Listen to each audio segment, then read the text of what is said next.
Coming up on KCCI 8 News Close-Up, the results are in on a long-awaited scientific study on the source of the nitrates in our water supply. We'll be joined live by one of the advisors who was instrumental in putting this research together.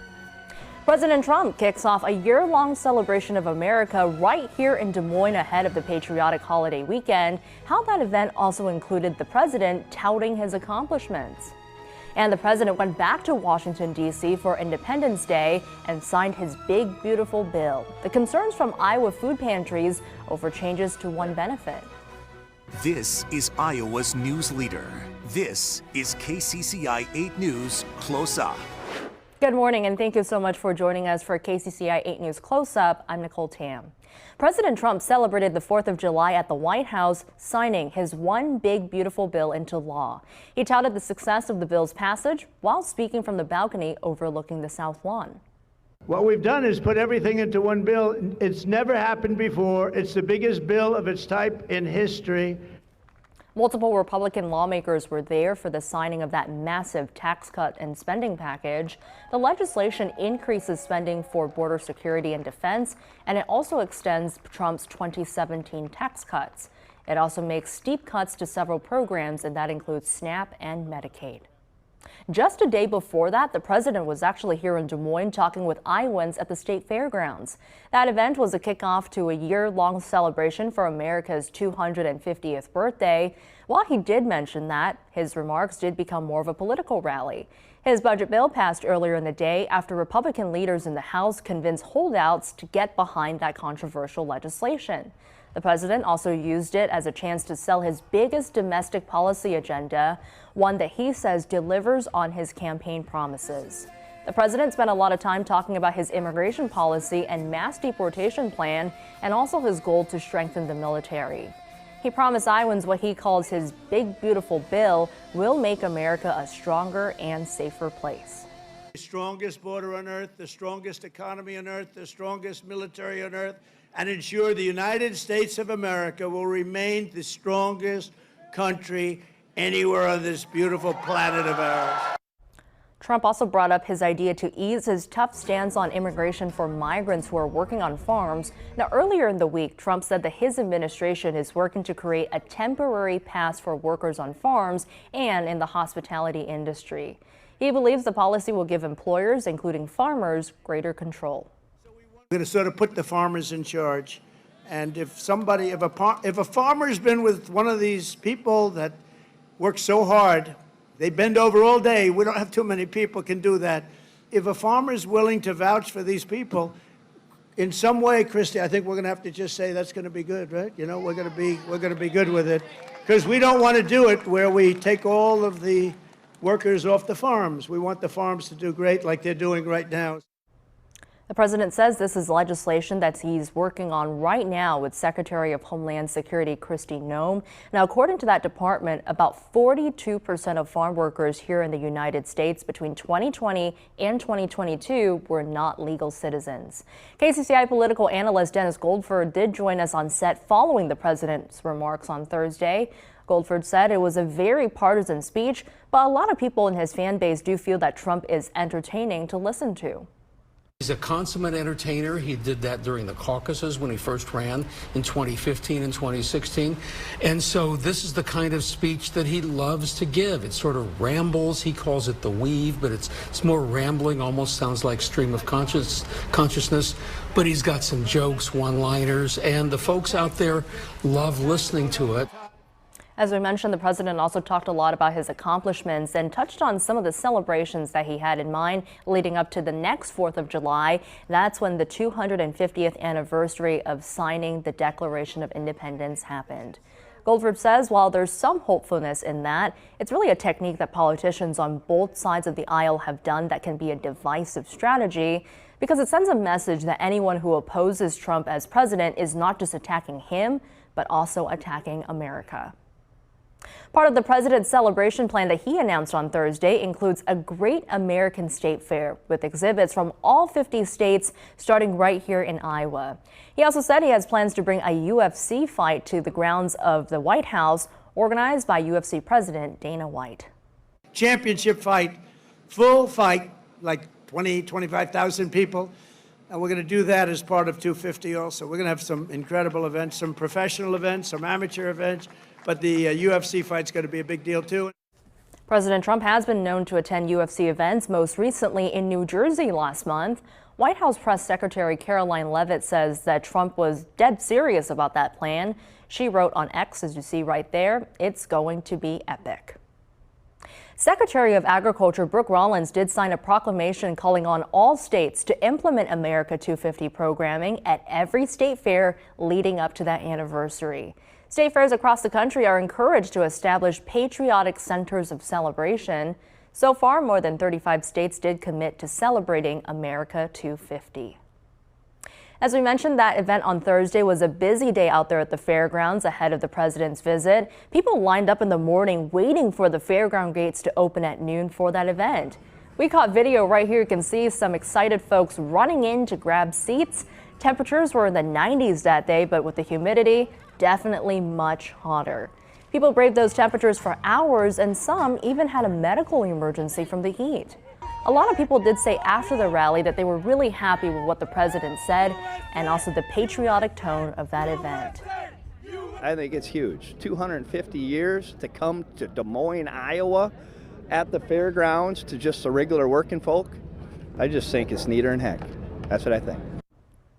But not everyone was happy with the president's visit here to central Iowa. A few protests happened across Des Moines throughout the day on Thursday. KCCI's Marcus McIntosh talked to some of those protesters. Something is wrong when we allow people to take food away from babies and health care away from our seniors. State Representative Rob Johnson, one of the more than half-dozen speakers who passionately took aim at legislation they say will cost Iowans health care, jobs, and vital food programs. It is about pushing the people's agenda, he says. Groups from across the state coming together to fight for what's best for the people. My hope is that folks will not just hear it, but they will act on it. My hope is that folks will understand that, yes, this seems politically charged, but this was a cry for people. Protesting did not end downtown. Outside the fairgrounds where the president spoke, a group of protesters showed up to let the president know they are not happy he is here. I'm just here to make my own self feel better, honestly, because I have to do something. No hate, no fear. Immigrants are welcome here. Heather Ryan helped organize the protest. She says she is fed up, telling us it is time for not only the president, but Iowans elected to national office to do the right thing. Ryan is confident their efforts can lead to change if people keep showing up. It's a fantastic showing. It's 95 degrees out, and these guys are showing up and showing that they want to fight back and they're willing to be engaged. With about 100 or so protesters, the Iowa State Patrol and Des Moines Police were called to the scene to prevent protesters from blocking vehicles trying to get into the fairgrounds and keep traffic at a steady pace. In Des Moines, Marcus McIntosh, KCCI 8 News, Iowa's news leader. Still ahead when we come back, the opposition to Trump's budget bill and the lawmakers declaring a victory on that marathon vote to get it sent to the president's desk by his deadline. Plus, the Democrat who broke a record trying to stall that bill, what Hakeem Jeffries said during his nearly 9-hour speech on the House floor.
Welcome back. President Donald Trump spoke to Iowans on Thursday at the Iowa State Fairgrounds, and directly after his evening speech, he left Des Moines on Air Force One, as you see right there.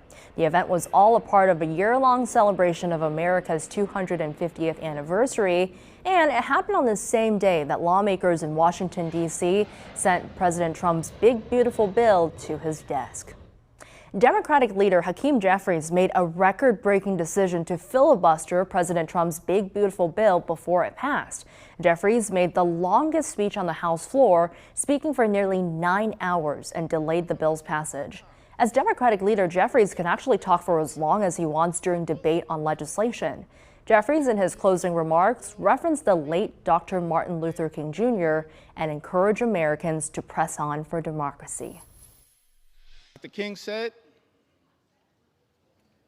that if you can't fly, run. That's right. If you can't run, walk.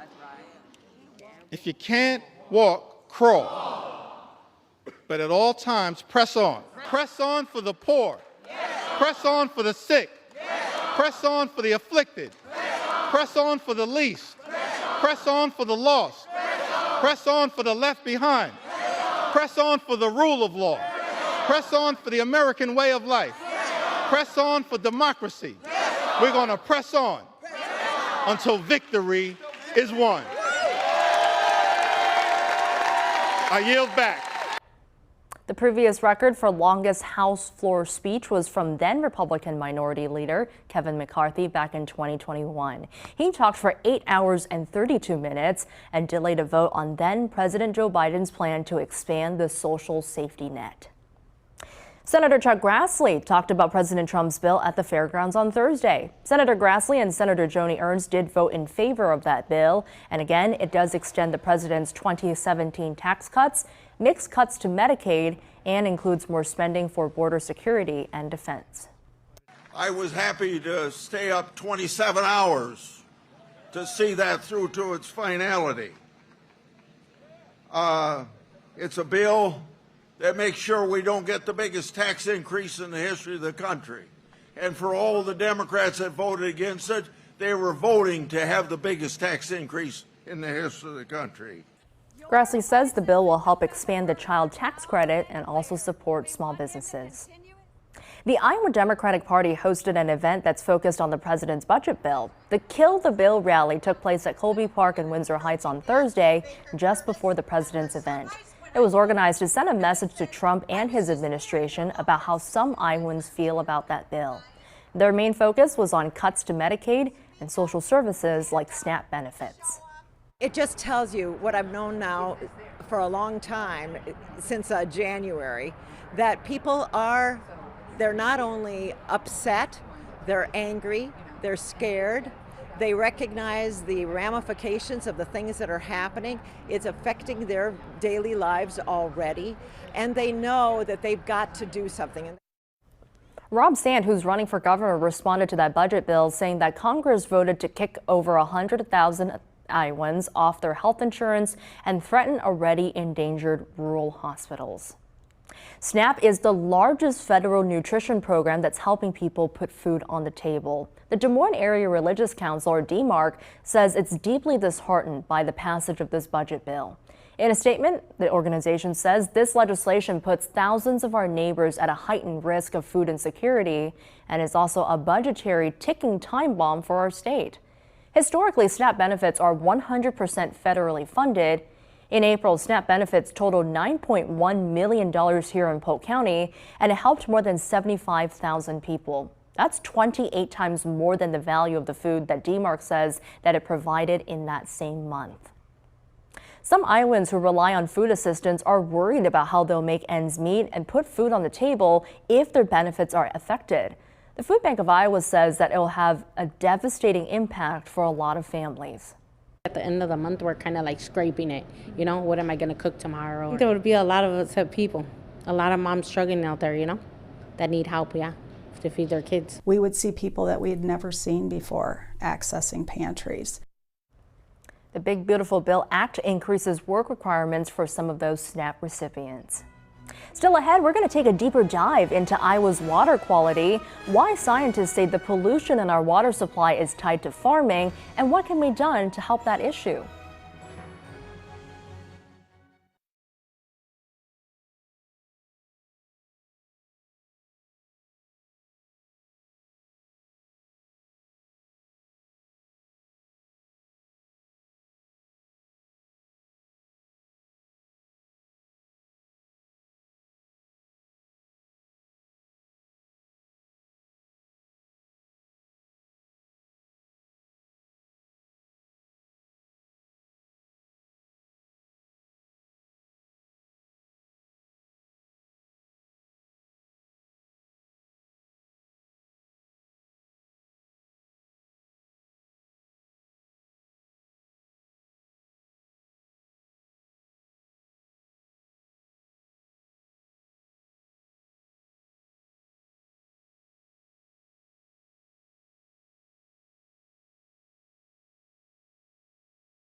People serviced by Central Iowa Water Works have been under a lawn watering ban for more than 3 weeks now because of high levels of nitrates in our water.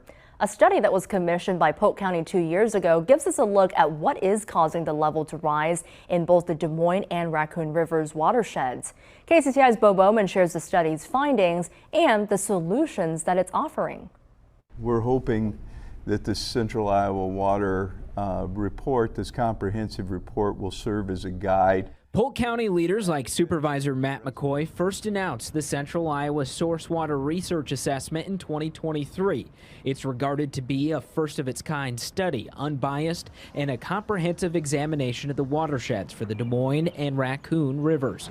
Federal data shows that the highest stream nitrate concentrations are, quote, predominantly found in Iowa. We want to work cooperatively with farmers. We don't want to blame farmers. We're tied to agriculture in so many ways.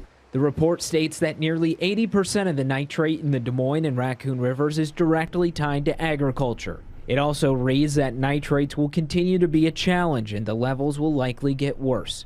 An analysis of farmed areas in 4 other states showed that the high concentrations in Iowa are an anomaly. So much of our state planted in corn and soybeans, and it's really a fence row to fence row kind of state, and we need to address this issue cooperatively, and oftentimes that involves incentivizing individuals to do this because there's a cost associated with all this. The report highlighted about 24 recommendations to improve the quality in the watersheds, including more state funding for wastewater treatment facilities, a public database to show how much manure is being applied to land, and reducing the over-application of it, in preparation for further restrictions on drinking water contamination. McCoy has said the county has taken steps to improve water quality. One way, building more wetlands that act as runoff cleansers. He says that could be a big piece of the solution. If we implement wetlands across the state, like we've done here in Polk County, I think you'll find that our water's going to get cleaner. That report Bo's talking about 108 pages, a lot to get through. 16 scientists took part in this, more than 4,000 hours of analysis and assessment. Just so much work went into it. One of the researchers is right here with me this morning, Claire Ruby from Drake University. Thank you so much for joining us this morning. Thanks for having me, Nicole. And so obviously we talk a lot about nitrates the last few weeks, and this report has been going on for 2 years. Just how timely is it that people are now watching this report that you've been working on? It's very timely, but this issue isn't new, right? I've been working on this issue for 20 some years. There are folks on this team who've been working for 30 or 40 years. So the nitrate issue is not new, but the set of circumstances right now makes it so that it's a rising to everyone's attention. Yeah, you told me that the section you kind of took the lead on was the river and lake recreation, and in that you talk about the contaminants that's in our water, whether it's bacteria, E. coli, all of those things. How important, besides nitrates that we watch for, to catch all of those other things and monitor those levels? Monitoring is especially important, right? It's the same as if we were going to the doctor and we didn't have any data, right? So you need to know not just what your blood pressure is today, but what it has been over time. That's exactly what we're trying to do with the water quality as well. So my specialty is looking at the E. coli and pathogens in the water. And you know, the nutrients are definitely a concern. And then the toxins that come from too many nutrients and the algae that grow. All of those things are a concern. So nitrate is important for drinking water. But we should, let people know that nitrate is not a concern for recreation directly. You can get in water with high nitrate and not have an impact. So there's a lot of details in this report. Yeah, and we can tell just water is life, right? There's so many things we do that uses water or involves water. Yes. And I just want to jump real quickly. We mentioned 16 researchers. That's a lot of brilliant minds in a project. What was that behind the scenes aspect like, being able to work with so many different like-minded professionals? It was a real honor for me, having worked in this for a while now. We had some outside folks, a lot of folks from within Iowa that I've met before, but we had some experts nationally, which helped give us a perspective. Iowa's not the same as everywhere else in the US. And we worked in teams, and then we got together as a group from time to time. A lot of it was over Zoom, right? But that we really, worked on whatever anybody's specialty was and having them take the lead on certain areas. A couple more questions before you go. Sure. I read through that report. There are so many sections. Again, we just have so many things that involve water here in Iowa and in lives. How did you folks decide that those 7 chapters are the essential things to include in this report? Well, we divided them up by our basic uses, right? Drinking water is especially important, but we have a lot of folks putting money into recreation in the state. I'm originally from Minnesota. We have a lot of lakes, but here in Iowa we have a lot of rivers, and they're beautiful. And I like to paddle on them, and I want to be sure that they're safe for folks like me and my kids and everyone else's kids. And finally, one last question before we go. We mentioned in Bo's story and just throughout the report, I love that there was, what can we do? All of this issues, how do we get people involved? Right. What can we do? I mean, it's like a water issue, conservation, where the lawn ban right now is everything we're contributing to. How did you folks come up with that list, and just why is it so important for everyone to get involved? Well, it absolutely affects all of us, and what we do affects other people, right? So what we spray in our backyards affects other people. We all need to ask questions of our leaders, right? They're not going to do something different if they don't think it's important. So we all have a role to play. Definitely. Well, I'm sure you are ready for a nap after working on this for 2 years. Thank you so much for joining us and kind of giving us that behind the scenes look. Thanks for taking the time. Yeah, thank you. And so, yes, we can all play a role in this conservation effort. Yes. Claire Ruby with Drake University with us this morning. Thank you very much for joining us. Still ahead, Iowa's Agriculture Secretary will share the conservation work done right here in Iowa to keep our drinking water safe.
Welcome back to Close Up. As nitrate levels continue to remain high in Iowa's water supply, conservation efforts are made to help keep them out.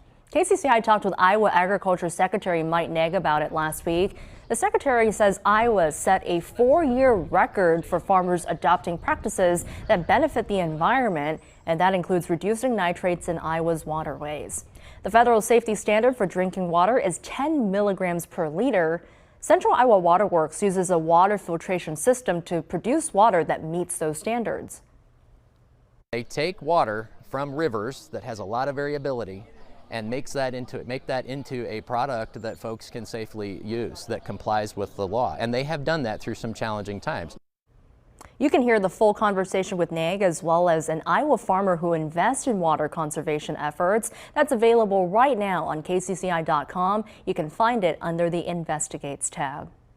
As we just talked with Drake University professor Claire Ruby, we can all make an effort in this conservation process as we continue this water conservation through the lawn watering ban here in Central Iowa. Hope you learned something this morning from this KCCI 8 News Close-Up. Thank you so much for joining us. Hope you have a great day as we leave you with a view of downtown Des Moines.